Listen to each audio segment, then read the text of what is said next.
उत्तर प्रदेश सरकार के महिला कल्याण विभाग के द्वारा निराश्रित बालक और बालिकाओं के लिए अलग अलग आश्रय गृह प्रबंध तंत्र के माध्यम से चलाया जाता है और जिसे समय समय पर बालक बालिकाओं के रहन सहन और खाने पीने के लिए बजट उपलब्ध कराना विभाग की जिम्मेदारी है।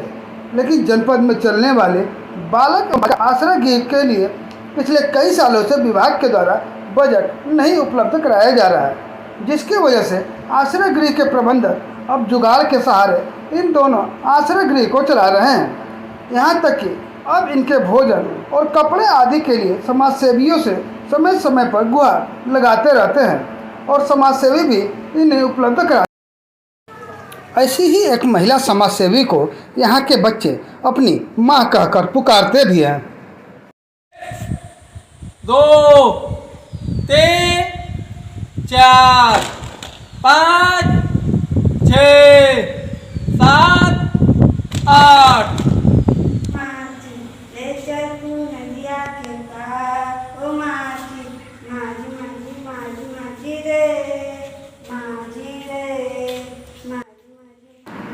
जनपद गाजीपुर के भीमापार इलाके में बालकों के लिए चलने वाला बालगृह भोलानाथ मिश्र बालगृह है और सैदपुर में बालिकाओं के लिए चलने वाला स्वर्गीय शिवपूजन पाठक बालक गृह पिछले कई सालों से महिला कल्याण विभाग के द्वारा संचालित किया जाता है। यहाँ पर प्रदेश में कई संस्थाओं के द्वारा, जिसमें चाइल्डलाइन, गुड़िया संस्था वाराणसी सहित अन्य संस्थानों के माध्यम से भटकते हुए बालक बालिकाओं को यहाँ भेजा जाता है, जहाँ पर इन्हें निःशुल्क भोजन, कपड़ा व अन्य जरूरत के सामान उपलब्ध कराए जाते हैं ताकि इन्हें अपनों की कमी महसूस ना हो। यह दोनों संस्थाएं प्रबंध तंत्र के माध्यम से चलाया जाता है, जिन्हें समय समय पर बजट उपलब्ध कराने की जिम्मेदारी इस विभाग को है।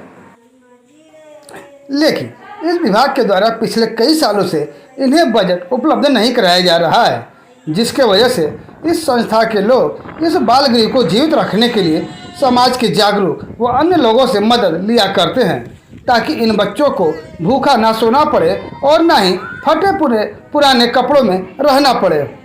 कल्याण विभाग के तहत ये संस्था संचालित की जाती है और इस समय वर्तमान समय में स्वर्गीय शिवपूजन पाठक बालगृह बालिका में कुल 4 बालिकाएं निवासरत हैं और पंडित भोलानाथ मिश्र बालगृह बालक में 10 बच्चे निवासरत हैं। जी हाँ। ऐसे में इन बच्चों के लिए रहन सहन या खान पीन की जो भी व्यवस्थाएं हो वो कैसे की जाती हैं? ये जो है सेल्फ डिपेंड हम लोग मतलब अपना प्रबंध तंत्र के तहत इन समूह बच्चों को जो है दिया जाता है। सारा इनको खाना पानी शिक्षण और प्रशिक्षण की सारी व्यवस्थाएं संस्था द्वारा की जा रही हैं।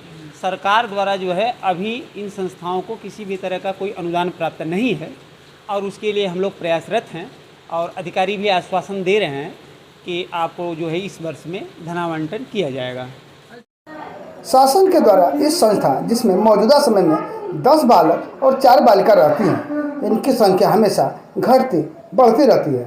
ऐसे में विभाग के द्वारा इस संस्था के पास बालक बालिकाओं को तो भेज दिया जाता है, लेकिन उनका जीवन यापन कैसे हो इसके लिए बजट नहीं भेज रही है, जिसको लेकर प्रबंधक समय समय पर समाज सेवी और से मदद की गुहार लगाते रहते हैं और समाज सेवी भी इन बालकों में अपने बालक का रूप देख उनकी मदद के लिए हमेशा आगे आते रहते हैं।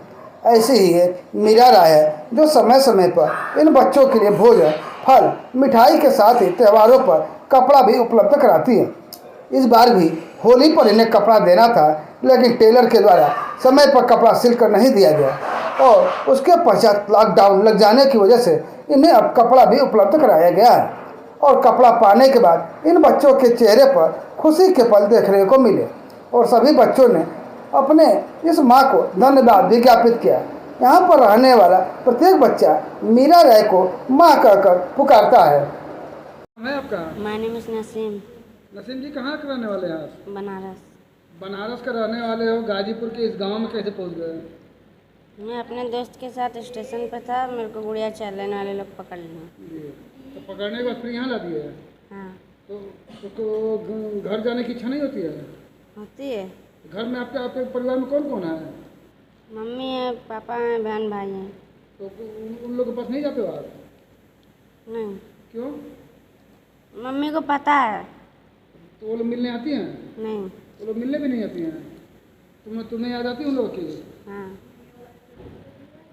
चलो ऐसे में आज जो तुम लोग को ये जो मिला हुआ है, तो क्या ये पहली बार मिला या इसके पहले भी मिलता था? मिला है इसके पहले भी। जब ये सब मिलता है तो कितनी खुशी होती है?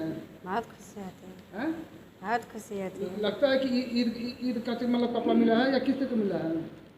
लगता है कि मम्मी दे रही है कपड़ा। अभी तुम हाथ में जो कपड़ा लिए हो, ये कपड़ा आपको किसने दिया? मम्मी ने। कौन मम्मी? मेरा राय मम्मी। अच्छा, मैं बहुत भाग्यशाली हूँ, तभी तो इतने बच्चे हमारे, एक बच्चे के लिए कोई तरस रहा है। हमको इतने बेटा बेटी हो गया, हमको सब मम्मी कह रहे हैं। मैं अपने को बहुत भाग्यशाली समझती हूँ। तीर्थ व्रत चाहे जो समझिए, सब यहीं लोग हैं। हम आज तक से काशी मथुरा प्रयाग कहीं नहीं गए हैं, यहीं हमारा सब लोग काशी मथुरा प्रयाग है। तो ये लोग हमको मम्मी कहती हैं, बहुत हमको अच्छा लगता है। मम्मी लोग कहती हैं और आप भी इनकी माँ हो गई, मतलब कुल मिला के 15-20 बच्चों की माँ। तो क्या नहीं लगता है कि मतलब सरकार के नियमों का उल्लंघन भी कर रही हैं? अभी तो क्या बताएं, अब उसके बारे में तो हम समझ नहीं पा रहे हैं, लेकिन लगता है कि हमारे सभी बच्चे हैं। वहीं इस संस्था को विभाग के द्वारा पिछले कई सालों से बजट उपलब्ध नहीं कराया जा रहा है। जब इसके बारे में जिला अधिकारी मंगला प्रसाद सिंह से बात की गई तो उन्होंने क्या कहा, आइए सुनते हैं। सर, जनपद में दो बालगृह चलते हैं, एक बालक का बालगृह, एक बालिका बालगृह। पिछले वहाँ के प्रबंधक का ये कहना है कि पिछले 4-5 सालों से जो है महिला कल्याण विभाग के द्वारा जो है उनको चलाने के लिए किसी भी तरह का बजट नहीं दिया जा रहा है, जिसकी वजह से उन्हें जो है बाहरी व्यक्तियों से मदद की गुहार लगानी पड़ रही है। नहीं, ऐसा नहीं होना चाहिए। अगर बजट उनके पास नहीं है तो इस बात को उन्हें हमारे संज्ञान में लाना चाहिए था। मैं संबंधित विभागीय अधिकारियों से इंश्योर कराता हूँ कि अगर बजट नहीं है तो बजट प्राप्त कर लिया जाए।